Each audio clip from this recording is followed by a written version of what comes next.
This is Dr. John Wood. I'm in Baton Rouge, Louisiana. I spent many years seeing patients for the surgical treatment of sleep apnea, but over the past few years, we've seen a huge increase in patients seeking permanent alternatives to CPAP. This is for a variety of reasons, but the largest push for the increased interest is Inspire, a surgical implant that works like a pacemaker for breathing. We'll go into details about that particular device in a later video, but today I want to give you a basic understanding of how and where different people obstruct while sleeping. The majority of patients obstruct behind the soft palate or at the back of their tongue while they're sleeping. A smaller percentage can obstruct lower down near the voice box.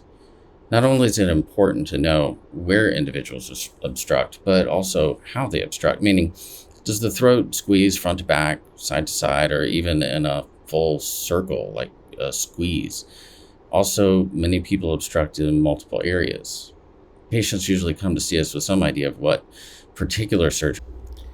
This first patient is a fairly common pattern of obstruction. We're going to see the camera is placed just behind the soft palate. You can see it on the diagram at the bottom right. And what we see here is that the palate is vibrating front to back. It's collapsing there. There's really no lateral movement. And this is very common.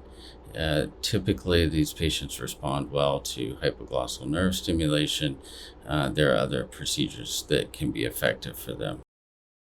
The next patient we're going to see has a more complex type of obstruction.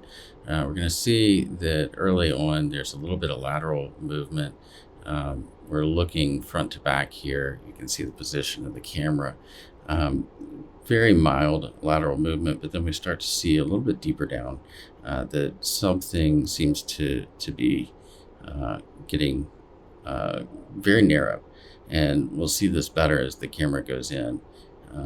Right here, this is behind the palate and at the top of what's called the oropharynx, squeezing all the way around.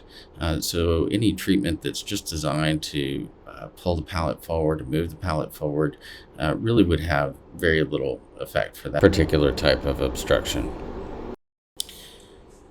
The third patient we're going to look at, it's a lot less common pattern, but we do see it frequently. These patients have a lot of trouble with CPAP. Sometimes they're actually being evaluated for BiPAP.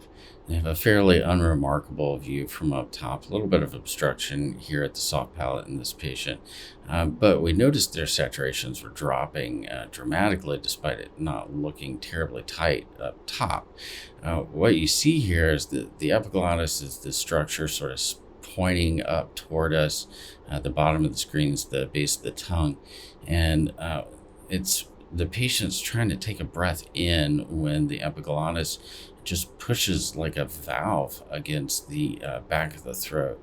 A really remarkable amount of obstruction occurs in these patients. They actually do really well with some of the different surgical options because it is such a particular focal area of severe obstruction. But this is far less common, but a very serious issue. This last patient presents with a very unusual pattern of obstruction, and really this is just to show you how things can be irregular and unusual. So we started this out thinking, okay, this is a patient that may benefit from hypoglossal nerve stimulator like Inspire. They could benefit from palatal suspension.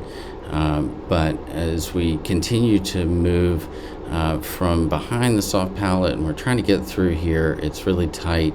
Again, all of this could be improved with suspending the palate and bringing it more anterior. We've moved down behind the back of the tongue here, and you see the epiglottis pointing up toward us, but beyond this, these white structures that are deep down in there, you can see them better now. Those are the vocal cords. Above that, though, this tissue is extremely redundant and swollen. This is an area called the arytenoids and the arytenoid epiglottic folds, and it's profoundly swollen. And every time she takes a breath in, you can see that it just continues to collapse over and over. Here's a view from a little bit higher up.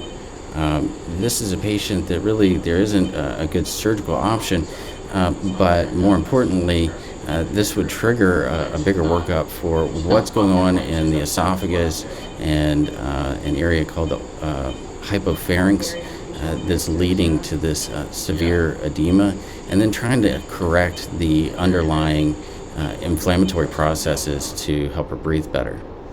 I hope this video has helped you understand a little bit better about your sleep apnea. If you would like to come see us in clinic, just click on the link. This will bring you to our website. You can schedule an online appointment, and we're going to keep trying to update this with more helpful information to help you along your journey to a good night's sleep.